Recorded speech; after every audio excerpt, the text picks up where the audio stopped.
चलिए बेटा, हम आ गए हैं अब आपके प्रैक्टिकल अप्रोच में। मेरी साथ आप लोग ध्यान से सारे क्वेश्चंस को सॉल्व करेंगे। एक एक करके सारे क्वेश्चंस को हम डिस्कस करेंगे बेटा। Is that clear? चलिए आ जाइए मेरे साथ। अभी हम जो क्वेश्चंस उठाने वाले हैं उसमें हमको एसएससीज के स्कोप ऑफ टोटल इनकम के बारे में कैलकुलेशन करने हैं। हमको ये देखना है यहाँ पे कि एसएससी के लिए कौन कौन सी इनकम टैक्सेबल होती है, और एसएससी का जो स्टेटस है वो हम अलग अलग कैटेगरी में डिस्कस करेंगे।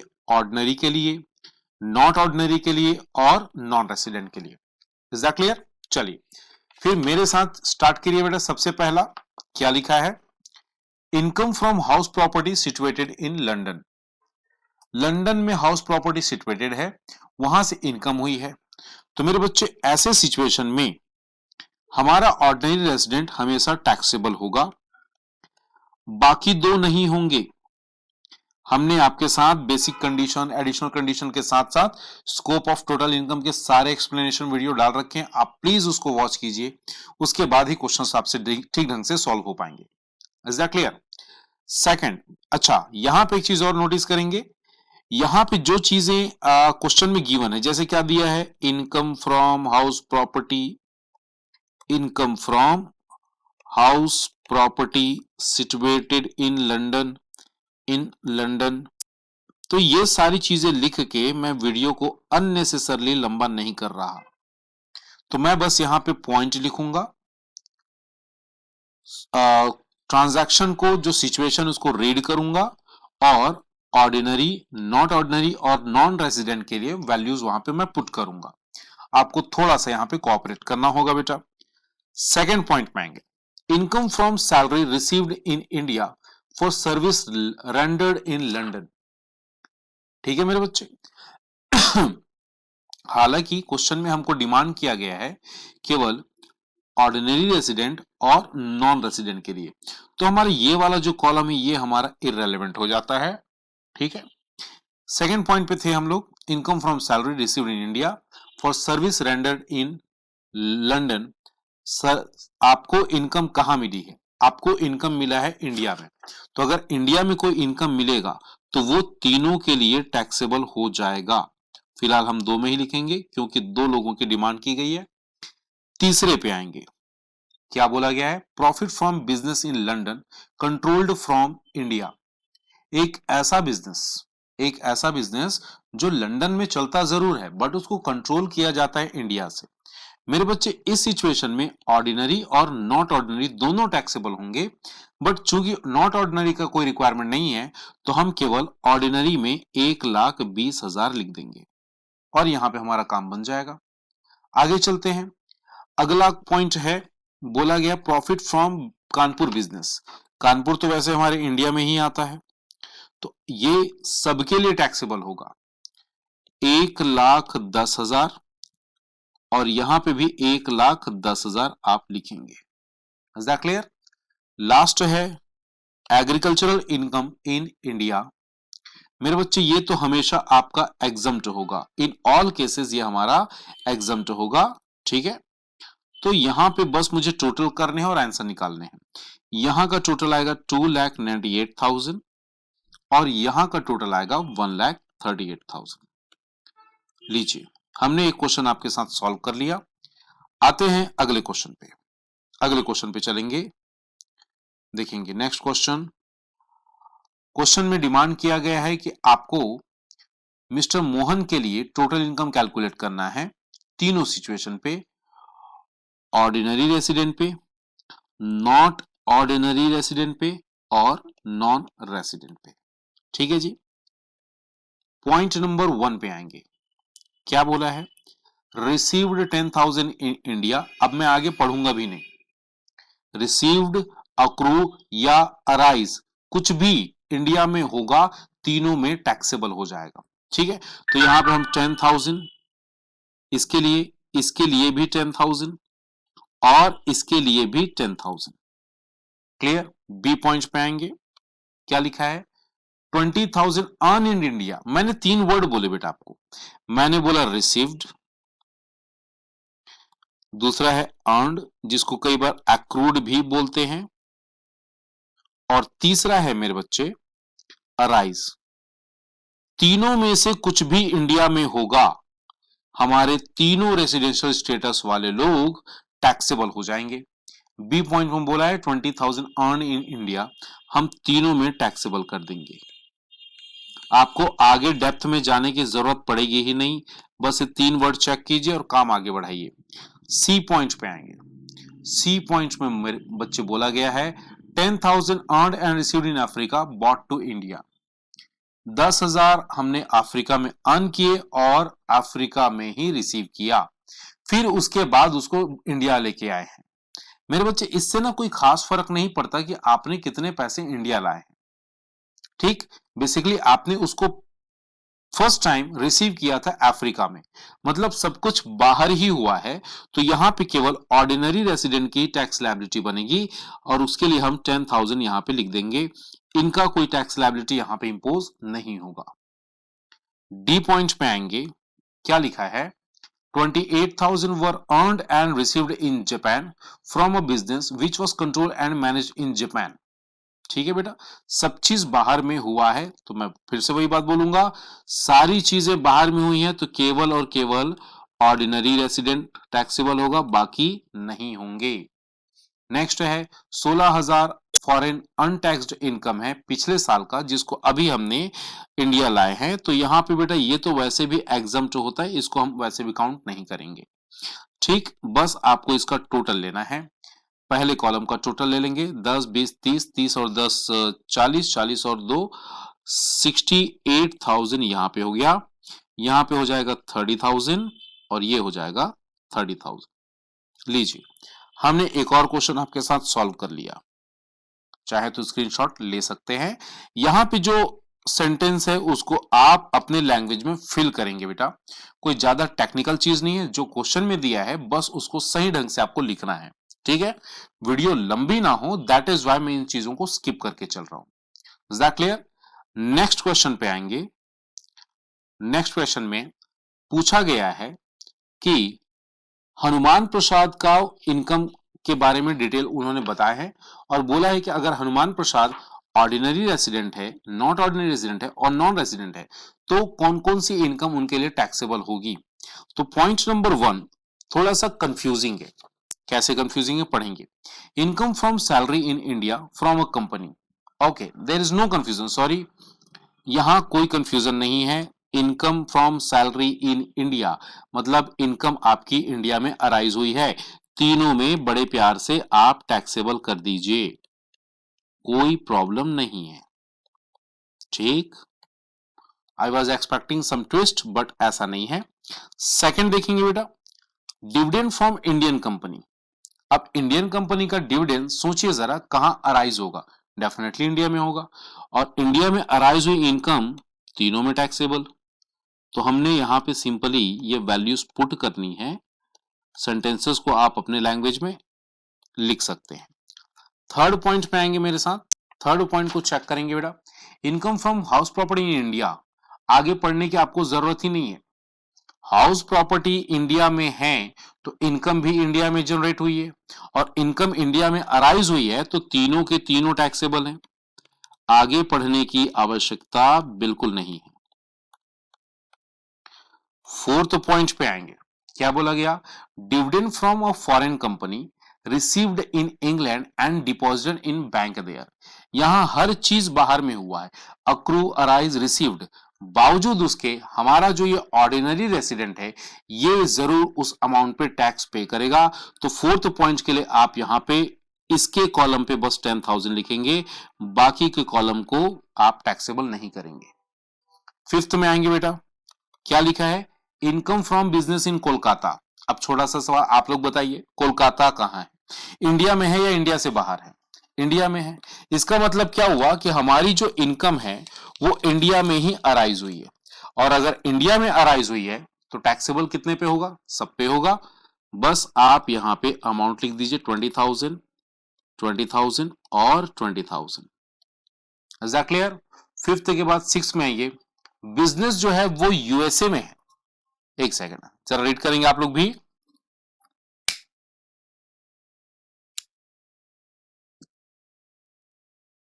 बिजनेस जो है वो यूएसए में है और कंट्रोल होता है कानपुर से। ऐसे चीजों के लिए हमने आपको क्या समझाया था कि दो लोग टैक्सेबल होंगे, और दो लोग कौन है, हमारे ऑर्डिनरी और नॉट ऑर्डिनरी। तो यहां पे आप मेरे साथ लिखिए 12,000 इनके लिए, ऑर्डिनरी के लिए, और 12,000 नॉन ऑर्डिनरी के लिए। फिर अगले पॉइंट पे आएंगे, बोला गया income was earn in Australia and received there, but बाद में उसको इंडिया लाया गया। मेरे बच्चे कुछ भी कहीं की भी इनकम हो, बस वो एग्जम्प्ट नहीं होनी चाहिए। कहीं की भी इनकम हो वो ऑर्डिनरी के लिए टैक्सेबल होगी। तो 25,000 आप यहां पे लिखेंगे और बाकी दो में कुछ नहीं लिखेंगे, डैश डैश छोड़ देंगे। 7 के बाद लास्ट पॉइंट आएंगे, मैटरनल अंकल, उनके मामा जी ने बैंक ड्राफ्ट से गिफ्ट भेजा है 20,000 का। तो ऐसे गिफ्ट हमारे लिए एग्जम्प्ट होते हैं, प्लीज नोट इट। ऐसे गिफ्ट हमारे लिए एग्जम्प्ट होंगे, जस्ट टोटल करना है, हमारा आंसर आ जाएगा 1,47,000 यहां, 1,12,000 इसका टोटल, और 1,00,000 रुपए इसका टोटल, 1,00,000 रुपए। तो this is your final income. यहां पे लिख सकते हैं आप लोग gross total income. Is that clear? चलिए एक और क्वेश्चन आपका सॉल्व हो गया। स्क्रीनशॉट लेना चाहे ले सकते हैं। चलिए मैं आपको थोड़ा वक्त दे देता हूं।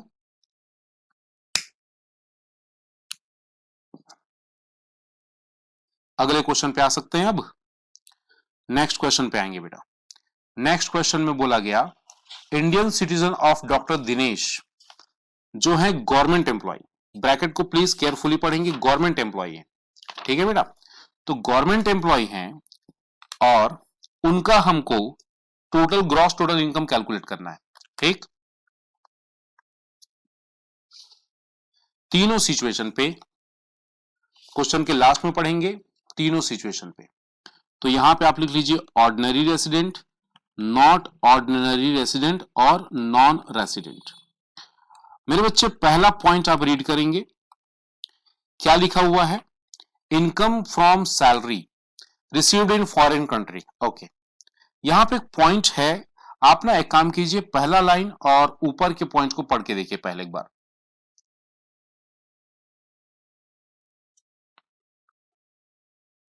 Mister Dinesh, sorry doctor Dinesh कौन है, गवर्नमेंट एम्प्लॉय है हमारे इंडिया के, बट उनको सैलरी मिलती है फॉरेन में।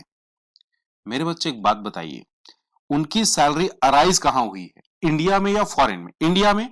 इसका मतलब तीनों केस में वो टैक्सेबल हो जाएंगे, अराइज, अक्रू या रिसीव। यही मैं बार बार बोल रहा हूं, तीनों चीज में से कुछ भी इंडिया में होगा वो टैक्सेबल हो जाएंगे।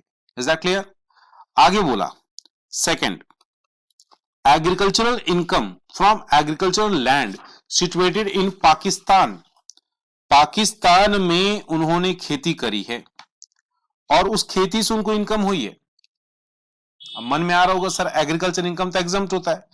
बिल्कुल नहीं मेरे बच्चे, एग्रीकल्चरल इनकम एग्जम्प्ट होता है बशर्ते वो एग्रीकल्चर का काम इंडिया में हो, तो ये तो पूरा टैक्सेबल है। बट सारी चीजें बाहर हुई है, अक्रू, अराइज, रिसीव, तो केवल हमारा ऑर्डिनरी रेसिडेंट ही इसमें फंसेगा, बाकी टैक्सेबल नहीं होंगे। थर्ड पॉइंट पे आएंगे, dividend by Indian company payable outside India, dividend by Indian company payable outside India, कोई बात नहीं, dividend by Indian company India में ही अराइज हुई है, तो आप तीनों में टैक्सेबल कर देंगे, तीनों में। Is that clear? Fourth point आएंगे, transfer of long term capital assets situated in India. Long term capital assets, building, furniture, plant, ये सारी चीजें, इनको आपने अगर इंडिया में बेचा, जो इंडिया में थी जिसको आपने बेचा और इनकम अर्न किया, तो जाहिर सी बात है इनकम कहां राइज हुआ है, इंडिया में हुआ है, तो आप तीनों में इसको अगेन टैक्सेबल कर देंगे, ठीक। ये last, interest earn and received in England from bank deposit there. मेरे बच्चे सब कुछ यहां पे बाहर हुआ है, तो केवल हमारा फंसेगा ऑर्डिनरी रेसिडेंट, बाकी का कोई काम नहीं होगा। Is that clear? चलिए जरा टोटल करते हैं, 1,05,000, नेक्स्ट है 80,000, और फिर नेक्स्ट आ जाएगा 80,000। तो ये आपके अगले क्वेश्चन का सॉल्यूशन है, आप चाहें तो स्क्रीनशॉट ले सकते हैं। हम आगे चलेंगे बेटा, नेक्स्ट पे आएंगे। Mister Prasad furnishes the following particular of for the period. ठीक है, ग्रॉस टोटल इनकम कैलकुलेट करना है। ठीक, मैं यहां हेडिंग भी नहीं डाल रहा हूं, आप चाहो तो हेडिंग डाल सकते हो, लिख सकते हो क्या, computation of gross total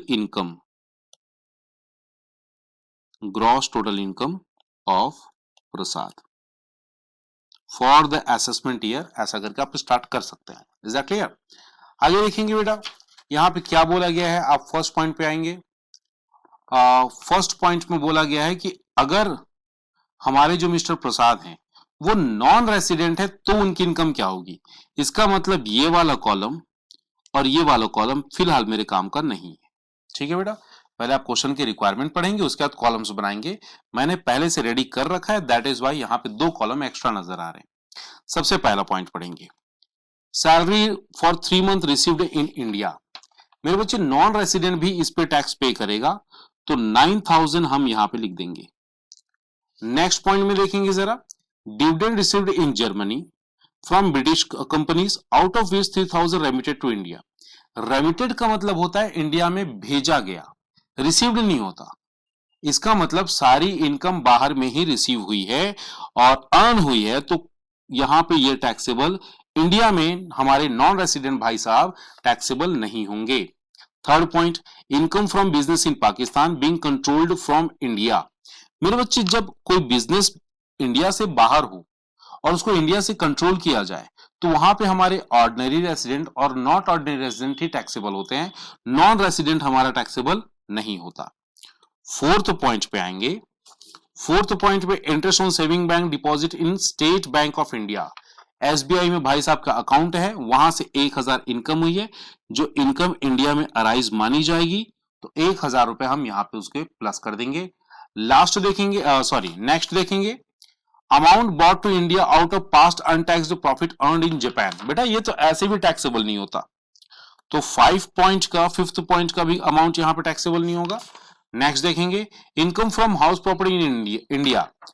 India में हाउस प्रॉपर्टी से उनको इनकम हुई है, डेफिनेटली आप नॉन रेजिडेंट है फिर भी आप पे टैक्स लगेगा 3400 रुपए पे। तो हम इसको करेंगे ग्रैंड टोटल, और ग्रैंड टोटल करने के बाद आंसर चेक कर सकते हैं आप लोग, 13,400। क्या ये बातें समझ में आई? यहां पे हमने स्पेशली नॉन रेसिडेंट के लिए काम किया है, ऑर्डिनरी और नॉट ऑर्डिनरी का कोई रिक्वायरमेंट नहीं था, तो हमने भी उन रिक्वायरमेंट्स को ध्यान नहीं दिया, हमने अपने हिसाब से क्वेश्चन को सॉल्व किया है। हम आते हैं अगले क्वेश्चन पे। क्वेश्चन है जिसमें बोला गया है कि श्री अमरनाथ के लिए हमको ग्रॉस टोटल इनकम कैलकुलेट करना है। 3 सिचुएशन लेने हैं जो हम पहले से ले रहे थे, ordinary resident, not ordinary resident और non resident. Ordinary, not ordinary और non resident. Is that clear? चलिए देखते हैं। फर्स्ट पॉइंट क्या बोला गया, interest on saving bank deposit in Allahabad bank. मेरे बच्चे इलाहाबाद बैंक में उसको सेविंग बैंक डिपॉजिट में इनकम हुई है और इलाहाबाद हमारे इंडिया का ही पार्ट है, तो हम तीनों में टैक्सेबल कर देंगे, ये मानेंगे कि हमारी इनकम इंडिया में ही अराइज हुई है। सेकेंड पॉइंट आएंगे, income from agriculture in Africa invested in Nepal. सब कुछ बाहर में हुआ है, तो हम बार बार बोल रहे हैं सब कुछ अगर बाहर में हो तो बाकी तो नहीं, बट हमारा ऑर्डिनरी रेसिडेंट जरूर इसमें कवर होगा। नेक्स्ट है dividend received in UK from American company, जिसमें से 2000 बाद में भारत में भेजे गए। मेरे बच्चे सारी चीजें बाहर हुई हैं, रिसीव, अर्न, अक्रू, अराइज, सारी चीजें बाहर हुई हैं। रिसीव होने के बाद फिर आपने इंडिया भेजा है 2000 बाद में, इससे फर्क नहीं पड़ेगा, हमारे ऑर्डिनरी रेसिडेंट जरूर इसमें टैक्सेबल हो जाएंगे। Question number 4, sorry point number 4, income from salary for 3 month for working in India. कहानी यहीं पे खत्म हो चुकी है। In India, working in India मतलब इंडिया में इनकम अराइज हुई है, तो सिंपली हम तीनों में टैक्सेबल कर देंगे 72,000, 72,000 और 72,000। अगले पॉइंट पे आएंगे, फिफ्थ पॉइंट पे, इनकम फ्रॉम हाउस प्रॉपर्टी जो पाकिस्तान में है और बाकी सारी चीजें पाकिस्तान में ही हुई हैं, फिर बाद में उन पैसों को भारत भेजा गया है। इससे कोई खास फर्क नहीं पड़ने वाला, बट हां हमारा ऑर्डिनरी रेसिडेंट इसमें भी कवर हो जाएगा। फिफ्थ के बाद आएंगे सिक्स्थ पे, pension from Belgium for service rendered in India. भाई साहब सर्विस कहां किया था आपने? इंडिया में किया था। पेंशन आपको कहां मिल रही है? बेल्जियम में। बट आपकी जो इनकम अराइज हो रही है वो इंडिया में हो रही है, तो उस इनकम पे भी आपको टैक्स देना होगा। That will also part of your gross total income. बस टोटल करने के बाद हमको हमारा आंसर मिल जाएगा 1,28,200 और इसका टोटल आएगा 93,200 और इसका टोटल आएगा again 93,200। This is our grand total. Is that clear? Screenshot लेना चाह रहे हैं ले लीजिए, आगे चलते हम। नेक्स्ट क्वेश्चन पे आएंगे, mister Darshan earns the following income during the financial year. ठीक है, हमको वहां पे फिर से 3 क्राइटेरिया पे इनको चेक करना है। मिस्टर दर्शन के लिए कैलकुलेट कर रहे हैं। सबसे पहला, profit earned from business in Paris, जिसको इंडिया से कंट्रोल किया जा रहा है, और ध्यान से सुनना, आधा प्रॉफिट इंडिया में रिसीव हुआ है। तो मेरे बच्चे क्या होगा, 1,60,000 ऑर्डिनरी के लिए टैक्सेबल हो जाएगा और नॉट ऑर्डिनरी के लिए, क्योंकि हमारे क्राइटेरिया या रूल के हिसाब से कोई बिजनेस बाहर में हो जिसको इंडिया से कंट्रोल किया जाए तो ऑर्डिनरी और नॉट ऑर्डिनरी टैक्सेबल होते हैं। लेकिन क्वेश्चन में क्या बोला गया, आधा प्रॉफिट इंडिया में रिसीव हुआ है, और हमने क्या रूल बना रखे थे, इंडिया में या तो रिसीव होगा, अक्रू होगा या अराइज होगा, टैक्सेबल हो जाएगा। तो हम इसका आधा प्रॉफिट ही नॉन रेसिडेंट के लिए टैक्सेबल करेंगे। Is that clear? Second point पे आएंगे। सेकंड पॉइंट में, income from pension for service in India. मेरे बच्चे बताइए जरा, सर्विस हुआ है इंडिया में, तो क्या हम ये बोल सकते हैं कि वो इनकम इंडिया में अराइज हुई है?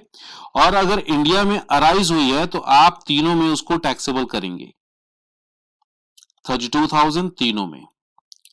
थर्ड पॉइंट पे आएंगे, income from agriculture in Pakistan, फिर बाद में उसको इंडिया लाया गया, किसी में टैक्सेबल नहीं होगा एक्सेप्ट ऑर्डिनरी में, तो आप 40,000 ऑर्डिनरी के लिए कैलकुलेट करेंगे। नेक्स्ट है fourth point, income from property in UK, और वही मिला, कोई बात नहीं, हमारा जो क्या है ऑर्डिनरी रेसिडेंट, ये हमेशा टैक्सेबल होगा, बशर्ते वो एग्जम्प्ट इनकम नहीं होनी चाहिए। फिफ्थ पे आएंगे मेरे बच्चे, फिफ्थ में पास्ट अनटैक्स्ड फॉरेन इनकम हम वैसे भी काउंट नहीं करते यहां पे।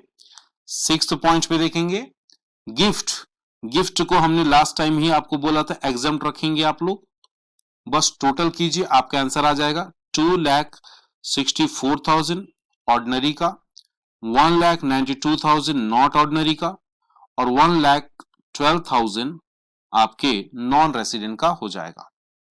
तो यहां पे हमने आपके साथ एक और क्वेश्चन सॉल्व कर लिया। ठीक, अगले क्वेश्चन पे आते हैं बेटा। नेक्स्ट क्वेश्चन पे बोला गया है, mister Ashok who is resident but not ordinary resident. इसका मतलब हमको NOR नॉट ऑर्डिनरी रेसिडेंट के लिए इनकम कैलकुलेट करनी है। ठीक, ध्यान से करेंगे बेटा। A, profit from business in USA taxable होगा कि नहीं होगा? बिल्कुल होगा, क्योंकि रिसीव्ड इन इंडिया लिखा हुआ है, तो रिसीव्ड होने की वजह से हम इसको 1,00,000 रुपए यहां पे टैक्सेबल कर देंगे। बी पॉइंट पे आएंगे, share of profit from a firm in India, share of profit of firm वैसे भी हम एग्जम्प्ट रखते हैं, तो ये हमारा इनकम का पार्ट नहीं बनेगा। सी पॉइंट पे आएंगे, income from house property in USA deposit there, सब कुछ बाहर हुआ है तो केवल ऑर्डिनरी ही टैक्सेबल होता है, हमारा नॉट ऑर्डिनरी टैक्सेबल नहीं होता। नेक्स्ट देखेंगे, डी पॉइंट पे आएंगे, income from agriculture in Sri Lanka, और पैसे भी वही मिले हैं, तो ये इनकम भी नॉट ऑर्डिनरी के लिए अप्लीकेबल नहीं होगी। आगे चलेंगे, past untaxed foreign income, past untaxed income sorry, मैंने गलत बोल दिया बेटा, डी पॉइंट में हमने पूरा क्वेश्चन नहीं पढ़ा। Income from agriculture in Sri Lanka received in India, last में पॉइंट बोला गया 40,000, तो यहां पे ये टैक्सेबल हो जाएगा। ठीक है, अब आएंगे A B C D E point में आएंगे पास्ट अनटैक्स्ड फॉरेन इनकम, ये तो वैसे भी एग्जम्प्ट होता है बेटा। एफ पॉइंट पे आएंगे profit from business in UK, जिसको कंट्रोल किया जा रहा है इंडिया से। तो इसमें हमने बोला था कोई बिजनेस जो बाहर में होता है बट इंडिया से कंट्रोल किया जाता है, तो उसको हम दो लोगों में टैक्सेबल करेंगे, ऑर्डिनरी और नॉट ऑर्डिनरी। तो नॉट ऑर्डिनरी के लिए हम यहां पे 70,000 लिखेंगे। Is that clear? टोटल करेंगे, that will be your answer. तो आंसर आता है 2,10,000। This is your final answer. Is that clear?